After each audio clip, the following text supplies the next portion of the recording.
আল্লাহ পাক রব্বুল আলামিন কোরআনের ভিতরে জানিয়ে দিয়েছেন وَمَنْ يَكْسِبْ إِثْمًا فَإِنَّمَا يَكْسِبُ عَلَى نَفْسِهِ وَكَانَ اللَّهُ عَلِيمًا حَكِيمًا আল্লাহু আকবার বলেন। আল্লাহ পাক রব্বুল আলামিন বলেন যে ব্যক্তি কোনো পাপ কাজ করে সে নিজের বিরুদ্ধেই করে, সে মনে করে অনেক জ্ঞানী আমি, মনে হয় এই কাজটা করলে মনে হয় আমার পাপ হলো না, আমার মনে হয় ভালোই হলো, কথা কোন ঠিক কিনা, এমনটি মনে করে। এমনটি যে ব্যক্তি মনে করে আল্লাহ রাব্বুল আলামিন বলছেন ওই ব্যক্তি বালহুম আদল, চতুষ্পদ যন্ত্রর মতো, সেই সবচেয়ে নির্বোধ ব্যক্তি। সে বুঝতে পারলো না, সে নিজেকে নিজেই ঠকাইলো, আর কিছুই না। আল্লাহ সুবহানাহু ওয়া তাআলা অপর আয়াতে বলেন ওয়া ইয়াকসিব খাতিয়াতান আও ইসমান সুম্মা ইয়ারমি বিহি বারিয়ান ফাকাদ ইহতামালা বুহতানা ওয়া ইসমান মুবিনা। আল্লাহু আকবার বলে। আল্লাহ রাব্বুল আলামিন বলছেন এমন কিছু মানুষ থাকে সমাজের ভিতরে যারা নিজেরা দোষ ত্রুটি করে, সেই দোষ ত্রুটির দিকে তাকায় দেখে না, মনে করে এটাই মনে হয় সঠিক, এমনটি মনে করে। আল্লাহ বলছেন যখন এই মানুষগুলো নিজের দোষ ত্রুটি নিয়ে যখন মানুষ সমালোচনা করে না, নিজেকে নিজে মনে করে সত্যবাদী, এই ব্যক্তির জন্য আমি আল্লাহ রাব্বুল আলামিন কঠিন আযাব এবং গজবের ব্যবস্থা করে রেখেছি, কথা কোন ঠিক কিনা।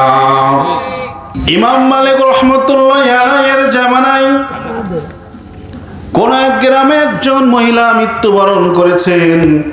খেয়াল করে শুনবেন, বিষয়টা বুঝতে পারবেন, অনেক শিক্ষামূলক কথা আছে। এই মহিলা যখন মৃত্যুবরণ করেছেন, ওই গ্রামের মানুষগুলো তখন আরো অন্যান্য মহিলাদেরকে লাশটা ধোয়ার জন্য খোঁজাখুঁজি করছে।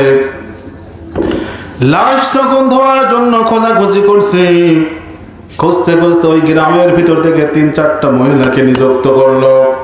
এই 3-4টা মহিলা এই লাশটাকে ধোয়ার জন্য তাদেরকে ডেকে আনা হলো। লাশটাকে যখন ধোয়াবে এমন সময়, এই ধোয়ানোর পূর্বে এই মহিলারা তখন যেখানে লাশটা ধৌত করবে এই জায়গাটার ভিতরে প্রবেশ করে। এই প্রবেশ করার পরে এই লাশটাকে ধুবে যখন ধুতে লাগলো, ধুতে ধুতে ওর ভিতর থেকে একজন মহিলা ওই লাশটার গায়ে যখন হাত দিয়েছে, হাত দেওয়ার সঙ্গে সঙ্গে তার হাতটা ওই লাশের সঙ্গে লেগে গেছে। যখন হাতটা লেগে যায় আর হাত ছোটে না, হাত যখন ছোটে না, অনেক টানাটানি করে, অনেক কিছু করে, করার পরে যখন হাতটা আর ছোটে না, না ছোটার পরে তিনি চিন্তা করলো কি করা যায়, কি করা যায়। এমনটি তখন মনে মনে ভাবতে লাগলো, আর মহিলাদের ভিতরে বলা বলি করতে লাগলো কি করা যায়। এমন সময় লাশটা হাত যখন দিয়েছে, হাতটা আর ছোটে না, কিছু কিছু মানুষ তখন বলতে থাকে হাতটা কেটে ফেলা হোক। ওই মহিলা তখন বলে যে না, আমি তো উপকার করতে এসেছি, আমার হাতটা কাটবে কেন? বলেন আল্লাহু আকবার। এই মহিলার গায়ে যখন হাতটা লেগে যায় এমন ভাবে, হাত আর ছোটে না, অন্যান্য মানুষগুলো বলা বলি করতে লাগলো একটা তোমরা কাজ করতে পারো, যিনি মৃত্যুবরণ করেছে তিনি তো মারাই গেছে, আর যিনি জীবিত আছে তিনি তো জীবিত অবস্থায় আছে। একটা কাজ করা হোক, যেখানে হাতটা লেগে আছে সেখান থেকে কেটে দেওয়া হোক। যে মৃত ব্যক্তি তার স্বামী তখন বলছে না, আমার স্ত্রীকে আমি কাটতে দেব না, আমি কাটতে দেব না, বরং ওই মহিলার হাতটা কেটে নেওয়া হোক। ওই মহিলা তখন বলতে লাগলো আমি তো তোমাদের উপকারের জন্য এসেছি, তোমাদের প্রয়োজনে এসেছি, আমার হাত কেন কাটবে? আমি আমার হাতও কাটতে দেব না। বিশাল একটা টেনশনে পড়ে গেল ওই গ্রামের মানুষগুলো। কি করা যায়, কি করা যায়? আশেপাশে যত ইমাম সাহেবরা আছে সকলকে ডেকে নিয়ে আসা হলো। সকলের কাছ থেকে শোনা হলো কি করা যায়, কোনো সলিউশন আছে কিনা, কোনো সমাধান আছে কিনা। ইমাম সাহেবরা কোনো সমাধান দিতে পারে না।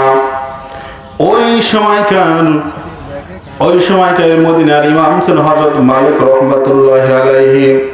হযরত মালিককে ডাকা হলো। মালিক রহমতুল্লাহি আসলেন। আসার পরে ওই মহিলাকে জিজ্ঞেস করলেন, ব্যাপারটা কি বুঝতে পারলাম না, তুমি বলো, তুমি হাতটা তোমার কাছে আছে, কিছু করেছো কিনা?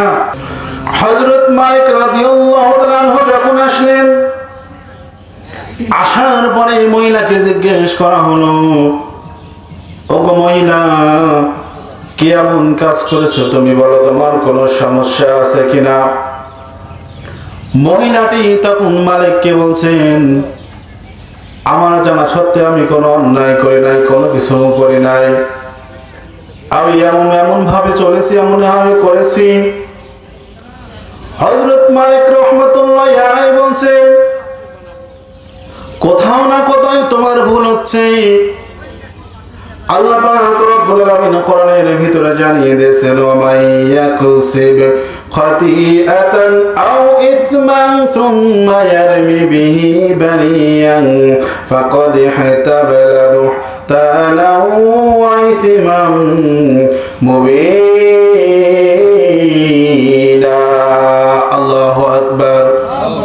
হযরত মালিক রাহমাতুল্লাহি আলাইহি বলেন, আল্লাহর কোরআন কোনো সময় মিথ্যা নয়, আল্লাহর কোরআন সব সময় সত্য কথা, কোন ঠিক কিনা? আল্লাহ পাক রব্বুল আলামিন বলেন, যালিকাল কিতাবু লা রাইবা ফীহি হুদাল লিল মুত্তাকিন। এমন একটা গ্রন্থ, এমন একটা কোরআন আমি আল্লাহ রব্বুল আলামিন নাজিল করেছি, যার ভিতরে এক বিন্দু পরিমাণ খুঁত নাই, কোনো ত্রুটি নাই। এই কোরআনটা আমি আল্লাহ রাব্বুল আলামিন আমার পরেজগার হুদাল লিল মুত্তাকিন ব্যক্তির জন্য নাজিল করেছি। বলেন সুবহানাল্লাহ। মালিক রাহমাতুল্লাহি আলাইহি তখন মহিলাকে বলছেন, সঠিক করে বলো, কি এমন হয়েছিল? আল্লাহর কোরআনের ভিতরে কোনো রকম কোনো ত্রুটি নাই। কোরআন তো বলছেন, কোন মানুষ যদি কোন মানুষের নামে যদি নিন্দা করে, ত্রুটি করে, তার বিচার আমার আল্লাহ নিজেই করে, কতক্ষণ ঠিক কিনা? আল্লাহ রাব্বুল আলামিন আল্লাহর কোরআনের ভিতরে কোনো ত্রুটি পাওয়া যাবে না। তুমি যেটা বলছো কোরআনের বাইরে বলছো, তুমি ভালো করে বুঝে শুনে বলো। ওগো মহিলা, বলো কি হয়েছিল, এমন কাজ করেছো তুমি, যেই কাজের জন্য এই মহিলার গায়ে তোমার হাতটা দিয়েছো, আর এই হাতটা এখান থেকে আর ছাড়াতে পারছো না। মহিলাটি তখন মনে মনে ভাবতে লাগলো। ভাবতে ভাবতে তিনি হঠাৎ করে মনে পড়ে গেল, এই ব্যক্তি তার স্বামীর সাথে একদিন এক জায়গায় বেড়াইতে যেতেছিল। এই বেড়াইতে যেতে যেতে যখন বেড়াতে গেল, এই মহিলা তখন ওই মহিলাকে নিয়ে খারাপ মন্তব্য করেছিল।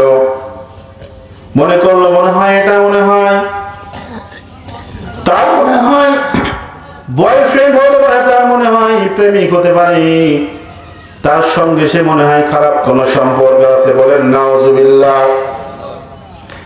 এমনটি তিনি মন্তব্য করেছিল। সম্মানিত মুসল্লি ইকরাম, আমাদেরকে এখান থেকে একটা নম্বর শিক্ষা হচ্ছে, আমরা আমাদের মা বোনদেরকে নিয়ে অনেক জায়গায় যাই, বাজে কোনো মন্তব্য করা যাবে না। অনেকে মায়ের সঙ্গে যায়, অনেকে বোনের সঙ্গে যায়, খারাপ যদি কোনো রকম কোনো মন্তব্য করা হয়, আল্লাহ রাব্বুল আলামিন ওই ব্যক্তিকে ছাড় দেবে না, কতক্ষণ ঠিক কিনা? মালিক রাহমাতুল্লাহি আলাইহির কাছে যখন মহিলাটি বলছেন, আমি ওই দিনকে আমি মন্তব্য করেছিলাম, মনের ভিতরে আমার খারাপটা ছিল, এই মহিলা মনে হয় অমুক ছেলের সাথে পরকীয়া করছে, তার সঙ্গে খারাপ সম্পর্ক আছে, এই মন্তব্য করেছিলাম, যার কারণে মনে হয় আল্লাহ তাআলা আমাকে এই শাস্তি দিচ্ছে। কথা কোন ঠিক কিনা?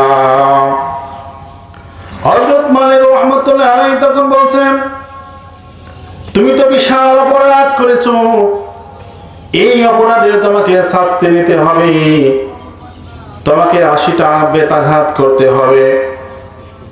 জল্লাদকে বলা হলো, জল্লাদ এই মহিলাকে 80টা বেতাঘাত করো। এই মহিলাকে যখন জল্লাদ একটা একটা করে যখন 80টা বেতাঘাত করতে লাগলো, আঘাত করতে করতে করতে করলে যখন 79টা আঘাত করা হয়েছে, তারপরও তার হাত ছাড়ে নাই মহিলার কাছ থেকে। জল্লাদ তখন মালিক রাহমাতুল্লাহি আলাইহির কাছে বলেন, এখন কি করা যায় বলেন? আর একটা বাড়ি আছে, 79টা বাড়ি মারার পরও আঘাত করার পরও তার হাত ছাড়ে না। এখন যদি এই মহিলাকে আর একটা আঘাত করার পর যদি হাত না ছাড়ে, এই মহিলাকে জীবন্ত কবর দেয়া লাগবে, জীবন্ত কবর দেয়া লাগবে তাকে। এই লাশের সঙ্গে কি করা যায়, কি করা যায়? মালিক রাহমাতুল্লাহি আলাইহি চিন্তা ভাবনা করতে লাগলো। চিন্তা করতে করতে বলল, ওগো জল্লাদ, তুমি একটা কাজ করতে পারো, তুমি তাকে 80টা আঘাতই মারো। 80টা আঘাত করার পরে যদি হাত না খোলে, দরকার হলে তাকে এই জিন্দা তাকে মাটি দেওয়া হবে। জল্লাদ তখন মালিক রাহমাতুল্লাহি আলাইহির কথা শুনে 80টা আঘাত করলো ওই মহিলার গায়ে। 80টা আঘাত করার সঙ্গে সঙ্গে আল্লাহ রাব্বুল আলামিন তার হাতটাকে ছাড়াই দিল। বলেন সুবহানাল্লাহ।